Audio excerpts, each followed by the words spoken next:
बिस्मिल्लाहिर्रहमानिर्रहीम। अस्सलाम वालेकुम नाजरीन, आप यूट्यूब चैनल देख रहे हैं, मैं इमरान खान हूं। नाजरीन, रोला बहुत ज्यादा पड़ गया है जो पंजाब के अंदर एक नया बिल लाया जा रहा है। इस बिल को क्या नाम दिया जाए? मेरे ख्याल में जो सबसे मुनासिब नाम है, क्योंकि आने वाले दिनों में ये बिल बहुत बदनाम होने वाला है और ये नेक नियति से तो हो ही नहीं सकता। हुकूमत के जो हमायती थे, जो हुकूमत के साथ खड़े थे, जो मरियम नवाज या नवाज शरीफ के लिए थोड़ा बहुत नरम गोशा रखते थे, वो लोग भी परेशान हो गए हैं। यार, ये किस किस्म का बिल ये लोग लेकर आ गए? अगर ये इस तरह के कानून बनाएंगे तो कानून की धज्जियां तो उड़ेंगी, इंसानी हकूक अमली तौर पे बिल्कुल ही खत्म हो जाएंगे। तो ये क्योंकि बहुत बदनाम होने वाला है बिल, तो इसका कोई आसान नाम होना चाहिए।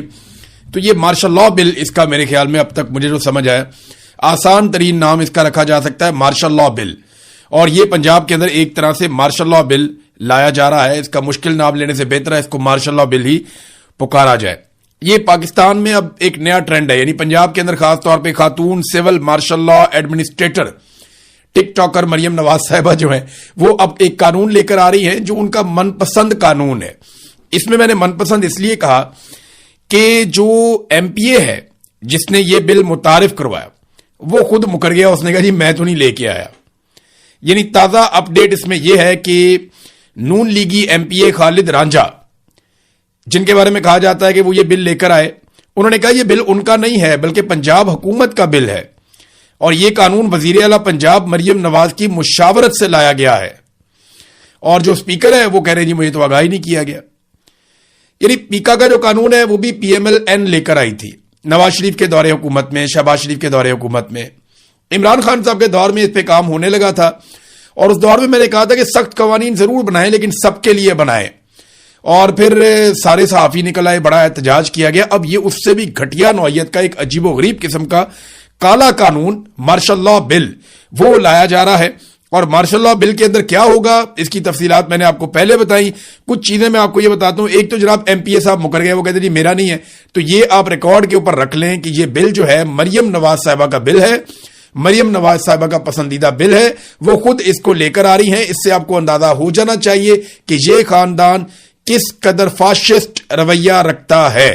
नवाज शरीफ भी बनना चाहता था अमीरुल मोमिनीन, जब परवेज मुशर्रफ ने बाद में मार्शल लॉ लगा दिया था। एक तो अमीरुल मोमिनीन नवाज शरीफ बन जाता, वो भी वही होना था कौम के साथ। परवेज मुशर्रफ ने मार्शल लॉ लगा के भी वही कर दिया कौम के साथ। तो फौज कभी भी किसी मसले का हल नहीं होती। मसले का हल होता है साफ और शफाफ इलेक्शन। कौम फैसला करे कि किसने रहना है और किसने नहीं रहना। बहरहाल कौम को तो कभी फैसला ये लोग करने नहीं देते। बहरहाल आइन की खिलाफ वर्जी करते हुए अब एक मार्शल लॉ बिल जो है उसकी तैयारी अगले मराहिल में जा रही है। रोक सकते हो तो रोक लो, अगर नहीं रोकोगे तो मैंने पहले भी कहा, मैं अब भी कहता हूं कि बारी बारी सबकी बारी। ये हुकूमत एक तरह से ये तस्लीम कर रही है कि पाकिस्तान तहरीक इंसाफ का जोर नहीं टूटा अभी तक। ये मैं मदर अब्बास साहब को सुन रहा था और भी बहुत सारे सीनियर तजियाकार हैं। देखिए ना, मैं कहूंगा तो मेरा तो थोड़ा सा इस एस्टेब्लिशमेंट के साथ फड्डा है। जो मौजूदा पाकिस्तान में एस्टेब्लिशमेंट है इसके साथ मेरा फड्डा है। इन्होंने मेरे साथ बहुत जुल्म किया, मेरे से मेरा मुल्क छीन लिया, मेरी आजादी छीन ली, मेरे से मेरे बहुत सारे हुकूक छीन लिए, मुझे बहुत तकलीफ दी इन्होंने। तो मेरा तो इनके साथ एक फड्डा है। अगर मैं बात करूंगा तो बाद औक़ात आपको लगेगा कि शायद यार ये गुस्से में भी है। हालांकि मैं बहुत कोशिश करता हूं अपने ऊपर कंट्रोल रखने की और मैं गुस्से से दूर रहकर अपना काम करता हूं। लेकिन अब बहुत सीनियर लोग जो मीडिया में है वो ये कहना शुरू हो गए हैं कि पीटीआई का जोर नहीं टूटा इनसे, इन्होंने सब कुछ करके देख लिया और ये कोई ऐसा पॉलिटिकल बयानिया बनाने में कामयाब नहीं हुए जिससे ये पाकिस्तान तहरीक इंसाफ को कमजोर कर सकें या उनके वोट बैंक को हिला सकें। हाँ, इन्होंने ऑप्टिक्स जरूर क्रिएट कर लिए, जाली इलेक्शन जरूर जीत लिए, लेकिन जब भी कभी लोगों को मौका मिलेगा फ्री एंड फेयर इलेक्शन में, लोग बड़े पैमाने पर निकलकर उसी तरह पाकिस्तान तहरीक इंसाफ को वोट डाल लेंगे। और ये बात पाकिस्तान की मिलिट्री एस्टेब्लिशमेंट और सारे जानते हैं। तो अभी जनाब एक और इलेक्शन आ रहा है कि बल्दियाती इलेक्शन पंजाब के अंदर, तो उससे भी इन्हें खौफ है कि वहां पे लोग निकलेंगे और पाकिस्तान तहरीक इंसाफ को वोट डालेंगे। अगर एक इलेक्शन भी पाकिस्तान की मिलिट्री एस्टेब्लिशमेंट ने पब्लिक पे छोड़ दिया और इलेक्शन कमीशन के ऊपर दबाव ना डाला जाली फॉर्म 47 के लिए, तो पूरी की पूरी पीएमएल-एन, उनकी लीडरशिप नवाज शरीफ से लेकर नीचे तक सारे के सारे बुरी तरह एक्सपोज हो जाएंगे, जैसे 2024 में 8 फरवरी के इलेक्शन में ये लोग एक्सपोज हो गए थे। नादरीन, अब सुहेल अफरीदी साहब ने एक स्टेटमेंट दिया है और एक सख्त स्टेटमेंट है उनकी तरफ से, क्योंकि 5 अगस्त करीब आ रही है। अगर तो 5 अगस्त का मोमेंटम बनाना है तो पाकिस्तान तहरीक इंसाफ को वो अनाउंसमेंट करनी चाहिए थी जो उनके इंटरनल मीटिंग में डिस्कस हुई थी। मुझे ये इंफॉर्मेशन मिली थी کہ پاکستان تحریک انصاف میں یہ ڈبیٹ ہوئی تھی کہ 5 اگست کو ملک گیر احتجاج کیا جائے، 5 اگست کو پورے ملک کو نکالا جائے اور فیصلہ کن ایک لانگ مارچ کیا جائے، اور اس قسم کی تجاویز آ رہی تھی. لیکن پھر اچانک سے سارا کچھ ایویپوریٹ ہو گیا، سب خاموش ہو گئے، یہ خبریں کہیں دب گئی، کسی نے اناؤنسمنٹ بھی نہیں کی. میرے خیال میں آخری دنوں میں اناؤنسمنٹ کریں گے، چند دن پہلے، جب تیاری کا وقت نہیں بچے گا. اگر آپ زیادہ دیر تک کوشش کریں، زیادہ دیر تک تیاری کریں، اس کا مومنٹم بلڈ کریں، تو ایک بہتر احتجاج یا لانگ مارچ ہو سکتا ہے. لیکن اگر آپ کہیں جی میں نے فوراً کرنا ہے، تو پھر تو وہ نہیں ہوتا نا، پھر تو جیسے اسٹیبلشمنٹ چاہتی ہے پھر اسی طرح کا ہوتا ہے. بہرحال سہیل آفریدی نے کہا کہ سیکورٹی فورسز کو پیغام دیتا ہوں، احتجاج ہر صورت ہوگا، گولی چلی تو پہلا سینہ میرا ہوگا. ویسے علی امین گڈھا پور نے بھی یہی کہا تھا، سہیل آفریدی صاحب نے بھی اسی طرح کا سٹیٹمنٹ دیا ہے. جو ہوگا وہ پھر ہم دیکھیں گے. سہیل آفریدی نے کہا کہ سیکورٹی فورسز کو پیغام دیتے ہیں، عمران خان سے ملاقات کے لیے ہمیں احتجاج کرنا ہے. اگر کسی نے مظاہرین پر گولی چلائی تو وہ بے غیرت ہوگا، اور جو گولی چلانے کا کہے گا وہ بھی بے غیرت ہوگا. یہ بھی انہوں نے جناب بے غیرت کہنا شروع کر دیا. پھر اس کے بعد انہوں نے اپنے کوئی ترقیاتی منصوبے اور چیزوں کے بارے میں بتایا. لیکن سہیل آفریدی نے یہ نہیں بتایا کہ یہ جو ثواب دیدی فنڈ ہے، اس کے بارے میں جو ایئر وائی نے خبر چھاپی وہ خبر ٹھیک ہے یا غلط ہے. کیونکہ اس خبر کے مطابق ثواب دیدی فنڈ کو لگ بھگ 700% سے زیادہ بڑھا دیا گیا. حالانکہ عمران خان صاحب نے کہا تھا کہ ثواب دیدی فنڈ جو ہیں وہ 0 ہوں گے، وہ نہیں ہوں گے.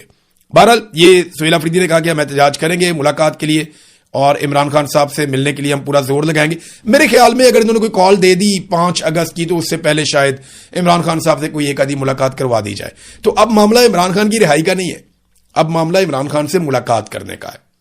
دیکھیں، عاصم منیر صاحب کی ایک بڑی کامیابی تو یہ ہے کہ پاکستان تحریک انصاف کے اوپر لوگوں کا اعتماد بہت حد تک متزلزل ہو گیا. اب ہم یہ بار بار سنتے ہیں کہ جناب عمران خان کی فیملی کو کوئی کردار ادا کرنے دیا جائے جب تک کہ عمران خان صاحب جیل سے باہر نہیں آ جاتے. اس لیے کہ ورکر اب لیڈرشپ سے اب وہ انرجی لے ہی نہیں رہا. اسے لگتا ہے کہ جو سب سے مین آدمی ہے عمران خان، اس کے لیے لیڈرشپ کام نہیں کر رہی، اور عمران خان کی فیملی کے علاوہ شاید کوئی وفادار بچا نہیں ہے. یہ اب کارکنوں کے اندر سوچ پیدا ہو گئی، اور اب یہ مطالبہ بھی آپ کو سوشل میڈیا پہ نظر آتا ہے. اچھے خاصے پاکستان تحریک انصاف کے لیڈرز ہیں جو کہہ رہے ہیں کہ عمران خان صاحب کی فیملی کو آگے کیا جائے اور وہ احتجاج کو لیڈ کریں جب تک عمران خان باہر نہیں آ جاتے. اب اس قسم کی باتیں جو ہیں وہ عمران خان صاحب کی پارٹی کے اندر سے ہو رہی ہیں، اور کارکن اس کے اوپر بڑا زور بھی دے رہے ہیں. تو یہ اسٹیبلشمنٹ کی ایک کامیابی ہے کہ ایک تو انہوں نے لیڈرشپ کو کافی متنازع کر دیا، اور دوسرا ان کی کامیابی یہ ہے کہ لیڈرشپ کے جو مطالبات تھے وہ عمران خان صاحب کی رہائی، ان کی آزادی، ان کے اوپر جعلی مقدمات کا خاتمہ، مینڈیٹ کی واپسی، ان چیزوں سے ہٹ کر وہ یہاں تک آ گئے کہ جناب عمران خان صاحب کو اسپتال لے جائیں اور جناب آپ ہماری عمران خان صاحب سے ایک ملاقات کروا دیں. یعنی وہ مطالبات جو ایک پیک تھی ان کی، وہ بہت اونچے لیول کے مطالبات تھے، وہ اب بڑے نچلے لیول تک آ گئے.